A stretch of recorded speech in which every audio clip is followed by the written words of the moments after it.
Hello प्यारे बच्चों, मैं आपकी नेहा दीदी वापस से आ गई हूँ लेकर most important question Nelson Mandela के, जो कि आपकी क्लास 10th में बहुत ही अच्छे नंबर आपको दिलवाएंगे। तो आइए हम शुरू करते हैं।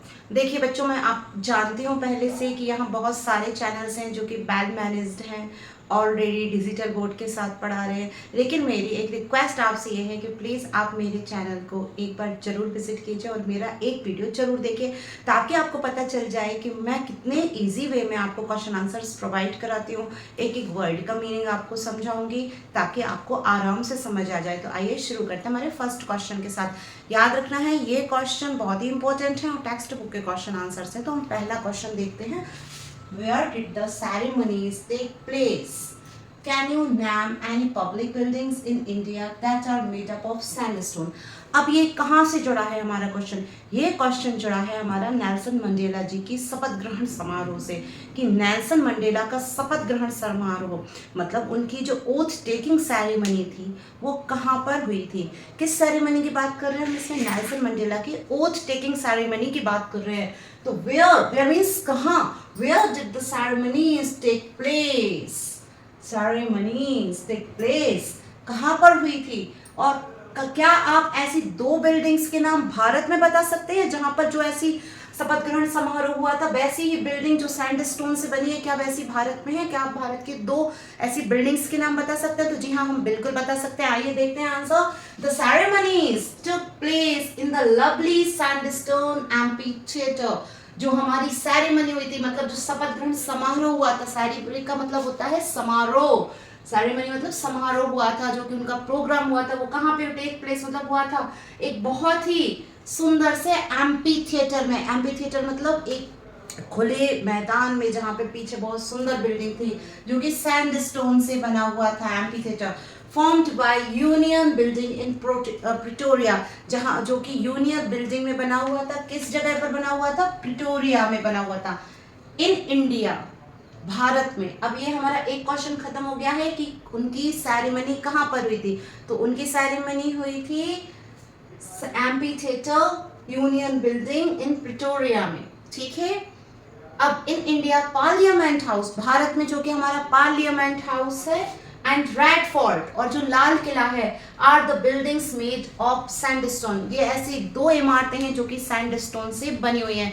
इसके अलावा भी आप राष्ट्रपति भवन भी लिख सकते हैं, जामा मस्जिद भी लिख सकते हैं। ये दो मैंने एक्स्ट्रा में आपको उदाहरण बता दिए हैं। इसके अलावा हम आज दूसरा क्वेश्चन करेंगे, तीसरा इंपॉर्टेंट करेंगे और चौथा करेंगे। तो वीडियो स्किप नहीं करना है, पूरी वीडियो देखना है, बीच में छोड़कर बिल्कुल नहीं जाना है और मुझे सपोर्ट करना है ताकि मैं धीरे धीरे और अच्छा इंप्रूवमेंट लाके आपके वीडियो दे सकूं, ठीक है। तो एक बार हम रिवीजन कर लेते हैं। The ceremonies took place in the lovely sandstone amphitheatre.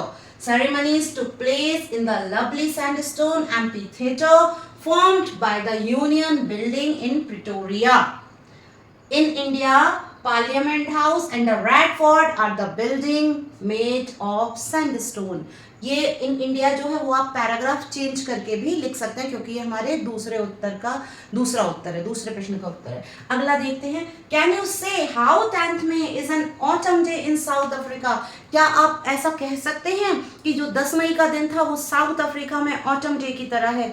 South Africa में एक महत्वपूर्ण जो डेट है वो है 10 मई 1994, जब नेल्सन मंडेला ने अपने पहले ब्लैक प्रेसिडेंट की शपथ, मतलब पहले ब्लैक प्रेसिडेंट पद की शपथ ली थी। नेल्सन मंडेला ही एक ऐसे व्यक्ति हैं पूरे साउथ अफ्रीका में जो कि पहले ब्लैक प्रेसिडेंट बने। इससे पहले वहां गोरों का राज था और बहुत ही ज्यादा जातीय भेदभाव चलता था। तो ये जो दिन है वो बहुत ही सुनहरे अक्षरों से लिखा गया है। तो इसका ही हमें क्वेश्चन में अर्थ बताना है कि जो 10 मई है वो ऑटम डे कैसे है। ऑटम क्या होता है? ऑटम वह मौसम है, पतझड़, जब पुरानी पत्तियां पेड़ से गिरती हैं और नई पत्तियां पेड़ पर उगती हैं, नवाचार होता है, नए माहौल का जन्म होता है। तो ऐसे ही हमारे नेल्सन मंडेला ने जात पात अपार्थाइड मतलब रंग भेद के सिस्टम को, जो भी वहां पे ये फैला हुआ था, उसको खत्म किया और नई अपनी राजनीति की शुरुआत की। तो इसका आंसर देखते हैं। एक बार मैं क्वेश्चन और रिपीट करती हूँ। कैन यू से हाउ 10th में is an autumn day in south Africa? क्या आप कह सकते हैं कि 10 मई ऑटम डे मतलब एक नए उसकी शुरुआत है साउथ अफ्रीका में? तो 10th में marks the beginning of a new and fresh human regime. 10 मई निश्चित करती बिगिनिंग शुरुआत करती है एक नए और फ्रेश ह्यूमन रिजीम मानवीय संबंधों की नई शुरुआत करती है on the base of equality जो कि समानता पर आधारित है। 10 May marks the beginning of a new and fresh human regime on based on equality. In other words, दूसरे शब्दों में हम कह सकते हैं it is a day in which the old leaves of trees are replaced by the fresh। मतलब दूसरे शब्दों में हम कह सकते हैं ये वो दिन होता है, वो समय होता है जब पेड़ की पुरानी पत्तियां गिरती हैं और नई पत्तियां उसकी जगह उगती हैं। इसी तरह से 10th में ये इस बात का सूचक है कि इस दिन शुरुआत हुई है नए और स्पष्ट और प्रेममय मानवीय संबंधों की, जो कि साउथ अफ्रीका की राजनीति में अब व्याप्त होंगे। अब करते हैं अपना नेक्स्ट क्वेश्चन, देखते हैं। यह क्वेश्चन बहुत ही ज्यादा इंपॉर्टेंट है और हमारी बोर्ड परीक्षा में रिपीटेड होता है बच्चों, तो आपको ध्यान से देखना है। हमारा क्वेश्चन है अगला, what does Mandela thank the international leaders for. Mandela international leaders का थैंक यू क्यों करते हैं?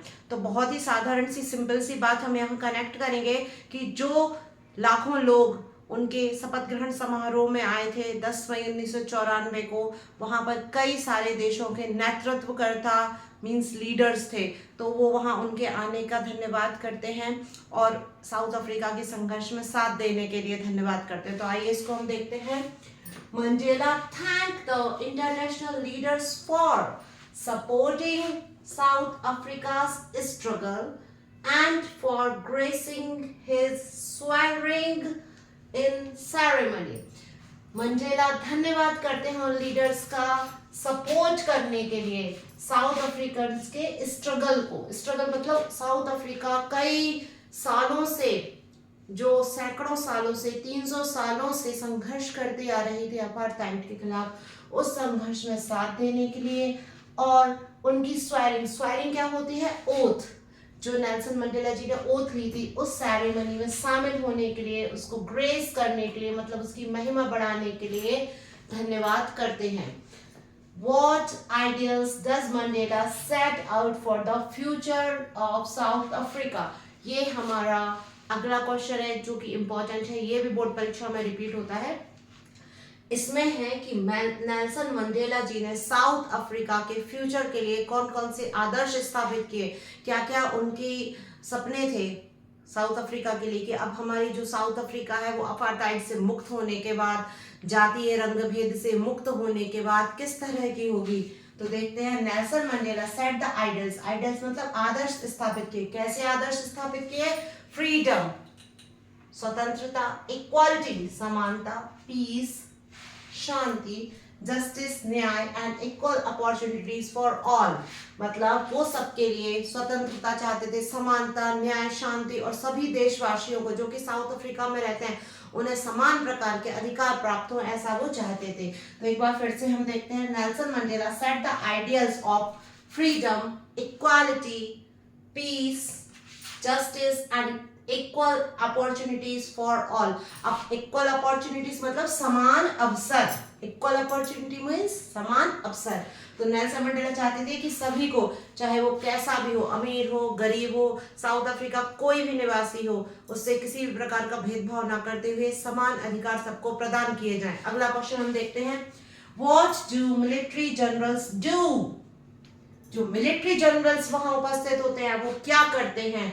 अब राष्ट्रपति का शपथ ग्रहण समारोह है तो मिलिट्री जनरल्स तो होंगे ही, तो वो क्या करेंगे, क्या करते हैं वहां पे? How has their attitude change, और उनका जो व्यवहार रहता है वो अचानक से कैसे बदल जाता है। अब देखिए भाई, 27 साल तक नेल्सन मंडेला जी जेल में रहे, उन्हीं मिलिट्री जनरल्स ने उनके साथ बुरा व्यवहार किया, उनको जेल में डाला, लेकिन जैसे ही वो बाहर आते हैं और अपने पहले ब्लैक प्रेसिडेंट पद की शपथ लेते हैं, उस समय वो मिलिट्री जनरल्स क्या करते हैं, उनका एटीट्यूड कैसे चेंज होता है?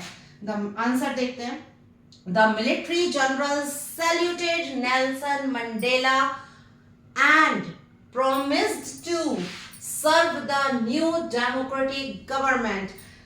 जो मिलिट्री जनरल्स उनको पकड़ के जेल में डाले थे, वही मिलिट्री जनरल्स नेल्सन मंडेला को सैल्यूट करते हैं, सलामी देते हैं और प्रॉमिस करते हैं कि वो अब जो नई डेमोक्रेटिक गवर्नमेंट बनी है, जो नई सरकार बनी है नेल्सन मंडेला की, उसकी सेवा में हमेशा रहेंगे। सर्व मतलब सेवा करना, न्यू डेमोक्रेटिक गवर्नमेंट मतलब नई जो प्रजातांत्रिक सरकार है, नई जो लोकतांत्रिक सरकार है, उसकी हमेशा सेवा करेंगे। अब ये हो गया एक क्वेश्चन, इसमें दो क्वेश्चन जुड़े हुए हैं कि how has their attitude change, उनका एटीट्यूड चेंज कैसे हुआ। तो इसका भी आंसर हम देखते हैं, देयर एटीट्यूड चेंज्ड, उनका एटीट्यूड दृष्टिकोण जो चेंज होता है, व्यवहार चेंज होता है, कैसे, from supporting apartheid to respecting democracy, जो हमेशा अपार्थाइड को सपोर्ट करते थे वो अब डेमोक्रेसी की रिस्पेक्ट करेंगे, प्रजातंत्र की, लोकतंत्र की रिस्पेक्ट करेंगे। इससे उनका जो बिहेवियर होता है मिलिट्री जनरल्स का वो चेंज हो जाता है। एक बार और देखते हैं, the military generals saluted Mandela and promised to serve the new democratic government. Their attitude changed from supporting apartheid to respecting democracy. इसी के साथ अभी हम क्वेश्चन आंसर का पार्ट 1 समाप्त करते हैं। आशा करती हूँ कि आप सभी को ये बहुत अच्छे से समझ में आए होंगे और मैं आपके सपोर्ट की पूरी उम्मीद करती हूँ। आपको वीडियो को एक लाइक जरूर करना है जिससे मुझे प्रोत्साहन मिले और मैं आगे अच्छी वीडियो लाऊं। अपने दोस्तों को शेयर कीजिए ताकि वो भी इतने सरल क्वेश्चन आंसर्स नोट कर पाए और परीक्षा में लिख पाए, समझ पाए, जाके उनको नंबर पूरे मिले। So keep supporting me please. Channel को लाइक, शेयर और सब्सक्राइब करें और कमेंट करके बताइए कि पार्ट 2 आपको कितने क्वेश्चंस में चाहिए, कौन कौन से इंपॉर्टेंट क्वेश्चंस की मैं वीडियो बनाऊं, प्लीज जरूर बताइए। Thanks for watching.